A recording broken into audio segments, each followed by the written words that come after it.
not too long ago, I was standing in front of railroad tracks, waiting on a train to come so I could jump in front of it. Desmond Meade is the founder of the Florida Rights Restoration Coalition, or FRRC. It's an organization that successfully restored voting rights for more than 1.4 million Floridians through Amendment 4, a 2018 ballot initiative that gave people voting rights if they completed their sentences from felony convictions. Last November, the voters made their voices heard loud and clear, and Amendment 4 passed by 65%. Come on, partners, put your hands together. But before he became an activist whose work would change Florida's constitution, Desmond was addicted to crack cocaine. He was homeless, jobless, and recently released from prison after he was convicted of possession of a firearm by a felon, or as he likes to say, a returning citizen. Finding the eye of the storm in the midst of political chaos. Wow. Right? We don't use the F word because there's a person's mother, father, and sister, brother that lives behind that scarlet letter of shame. The train Desmond was going to jump in front of to take his own life in 2005 never came. To him, it was a sign. Desmond crossed the railroad tracks and entered into rehab, later moving into a homeless shelter, earning associate degrees, a bachelor's, and eventually a law degree from Florida International University. When you talk about a person who have been impacted by the criminal justice system, they're not throwaways. We're not irredeemable, and that we're not defined, right, by the mistake that we may have made in the past. Rather than when you look at me, see what's wrong with this country, man, no, you can look at me and see what's possible with this country, right? That, man, that we are a nation of second chances, that we are a nation of overcoming against all odds. In an FRRC tour bus, Desmond travels around the state to different communities, implementing programs for people who finish their sentences to expunge their records, register them to vote, find legal services, and pay for court fees. His work earned him a Nobel Peace Prize nomination in 2023, a spot on Time Magazine's 100 Most Influential People of 2019, and a fellowship for the MacArthur Foundation's class of 2021. The quicker we help a person reintegrate, right, the least likely they are to reoffend, and everybody benefits from that. But because of rhetoric, political rhetoric, we find ourselves chasing after these one-liners that serves us no legitimate purpose. The foundation of Florida's success has been a commitment to law and order. A year after Florida ratified Amendment 4, the state legislature passed Senate Bill 7066, which Governor Ron DeSantis signed into law, requiring that even after serving their time, they needed to pay all of the related costs ordered by the courts before voting. Over the last at least 8 years, Florida has had the largest number of people out of any state in the country who have come out of prison and are unable to vote, often because they cannot afford to pay court-ordered monetary sanctions.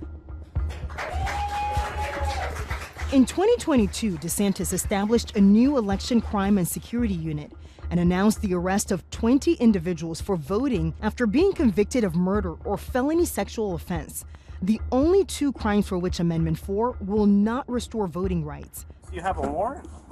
For what? I didn't do nothing to nobody. Voter fraud. What is voter fraud? The state of Florida has charged and is in the process of arresting 20 individuals across the state for voter fraud. Neither Governor Ron DeSantis nor Florida Secretary of State Cord Byrd Good morning. Thank you, Governor. Immediately responded to ABC News' request for a statement. Sometimes my kids do things that might, piss me off or whatever, but at the end of the day, my sons do not stop being my sons. And I don't think that any person should stop being an American citizen just because of a mistake they made, especially when that mistake is like 10, 15, 20 years ago. That doesn't make sense. You have access to the ballot box. You have access to change other conditions around us.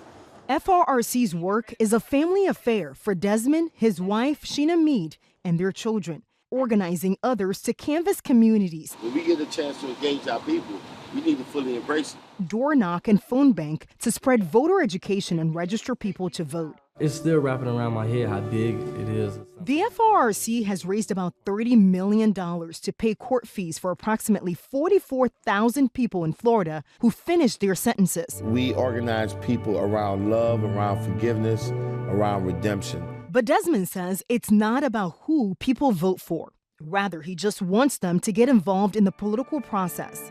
I want to work even harder to bring more and more people together. If you're fighting only for voting rights of people who you think might vote like you, you're not engaging in democracy work. You're engaging in partisan work. Our democracy needs less partisanship, right, and more collective participation. Getting our voice back and being able to be full citizens is an incredibly purposeful and meaningful step. Neil Valls, a registered Republican and deputy director for the FRRC, was convicted of felony corruption and fraud conspiracy while he was working in Washington, D.C. with now disgraced lobbyist Jack Abramoff. Neil first met Desmond at an FRRC event in Florida. Honestly, I walked in, I told myself I'm giving it 2 minutes tops, and Desmond started speaking. And I'll never forget the words that he said. He says, nobody's got a monopoly on the pain caused by felon disenfranchisement.